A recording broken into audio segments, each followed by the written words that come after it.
क्या ये आपके साथ भी होता है?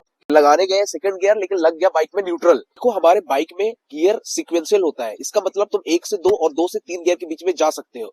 तुम गियर को अब शिफ्ट कर रहे हो और तुमने सही प्रेशर अपने गियर लीवर पे नहीं डाला तो तुम्हारा डॉग एक गियर से दूसरे गियर के बीच में सही से इंगेज नहीं होता और वो स्लिप करके न्यूट्रल के बीच में चला जाता है। रीजन, अगर गियर अप शिफ्ट करते समय आपने सही से क्लच को इंगेज नहीं किया या पार्शियल क्लच इंगेज है तो आपका गियर बॉक्स पावर से डिसएंगेज नहीं हुआ है, इससे भी आपका गियर स्लिप होकर के न्यूट्रल के बीच में आ जाता है। हमेशा गियर अप शिफ्ट के टाइम में अपने गियर लीवर पे सही प्रेशर डालो और फुली क्लच इंगेज करके ही गियर को अप शिफ्ट करो।